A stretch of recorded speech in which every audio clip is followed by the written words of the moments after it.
Good morning. We're starting another book in the Old Testament, Esther, this morning, and we're going to read chapters 1 and 2 of Esther. So get your Bibles and read along with me if you want. And let's go ahead and get started. Chapter 1. Now it came to pass in the days of Ahasuerus, this was the Ahasuerus who reigned over 127 provinces from India to Ethiopia. In these days, when King Ahasuerus sat on the throne of his kingdom, which was in Shushan, the citadel, that in the 3rd year of his reign he made a feast for all his officials and servants, the powers of Persia and Media, the nobles and the princes of the provinces being before him, when he showed the riches of his glorious kingdom and the splendor of his excellent majesty for many days, 180 days in all. And when these days were completed, the king made a feast lasting 7 days for all the people who were present in Shushan the citadel, from great to small, in the court of the garden of the king's palace. There were white and blue linen curtains fastened with cords of fine linen and purple on silver rods and marble pillars, and the couches were of gold and silver on a mosaic pavement of alabaster, turquoise, and white and black marble.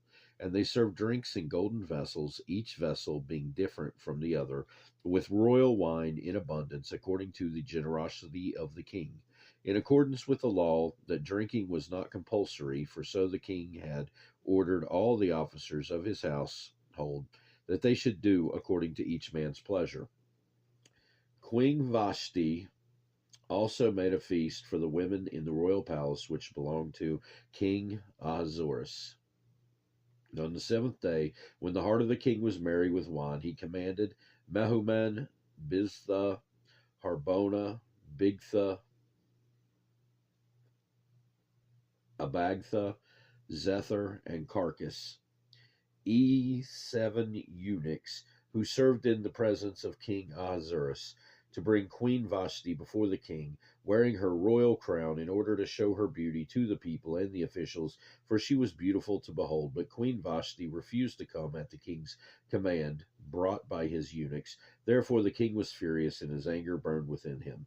Then the king said to the wise men who understood the times, for this was the king's manner toward all who knew the law and justice, those closest to him being Karshina, Shethar, Admatha, Tarshish, Meres, Marsina, and Memucan, the 7 princes of Persia and Media, who had access to the king's presence and who ranked in the kingdom. What shall we do to Queen Vashti according to the law, because she did not obey the command of the king Ahasuerus brought to her by the eunuchs?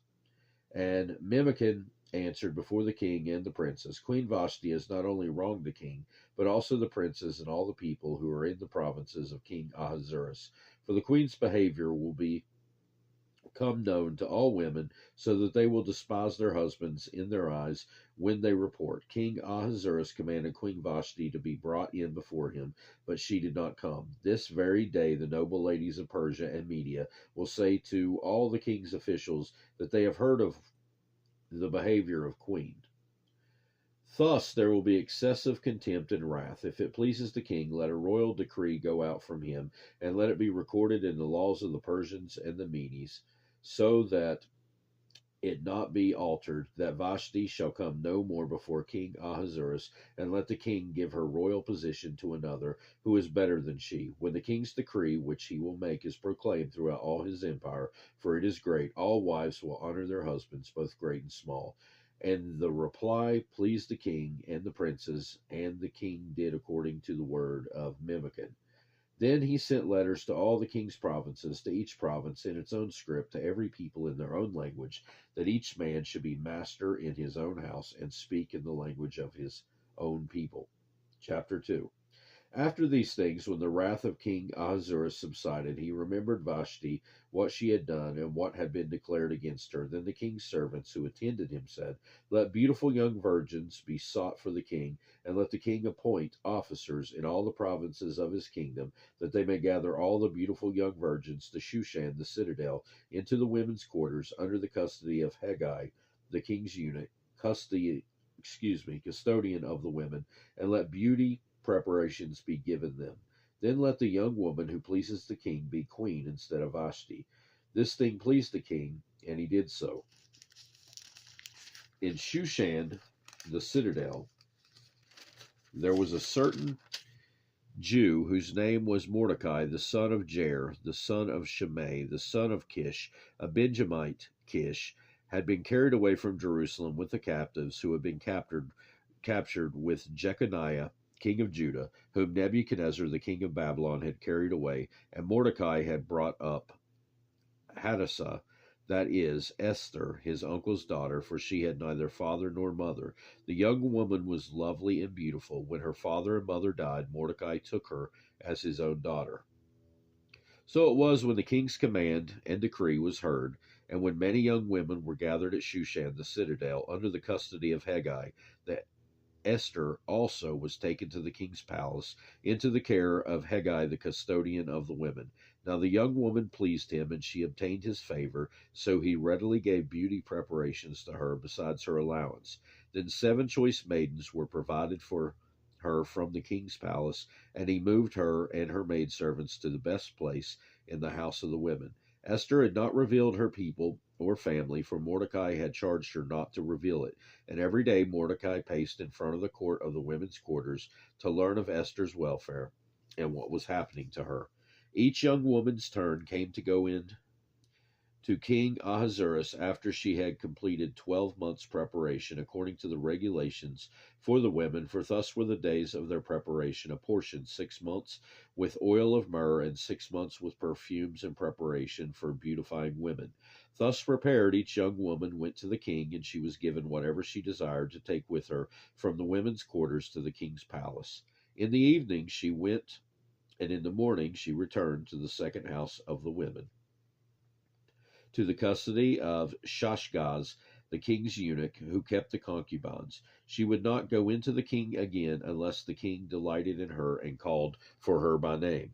Now when the turn came for Esther, the daughter of Abihail, the uncle of Mordecai, who had taken her as his daughter, to go in to the king, she requested nothing but what Hegai, the king's eunuch, the custodian of the women, advised. And Esther obtained favor in the sight of all who saw her. So Esther was taken to King Ahasuerus into his royal palace in the 10th month, which is the month of Tebeth, in the 7th year of his reign. The king loved Esther more than all other women, and she obtained grace and favor in his sight more than all the virgins. So he set the royal crown upon her head and made her queen instead of Vashti. Then the king made a great feast, the feast of Esther, for all his officials and servants, and he proclaimed a holiday in the provinces and gave gifts according to the generosity of the king.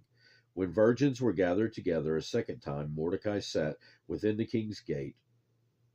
Now Esther had not revealed her family and her people, just as Mordecai had charged her, for Esther obeyed the command of Mordecai, as when she was brought up by him. In those days, while Mordecai sat within the king's gates, 2 of the king's eunuchs, Bigthan and Teresh, doorkeepers, became furious and sought to lay hands on King Ahasuerus. So the matter became known to Mordecai, who told Queen Esther, and Esther informed the king in Mordecai's name. And when the inquiry was made into the matter, it was confirmed, and both were hanged on a gallows. And it was written in the book of the Chronicles in the presence of the king. And that'll do it for this time. We'll be back to carry on in Esther soon, God willing. I hope you have a great rest of your day, and goodbye.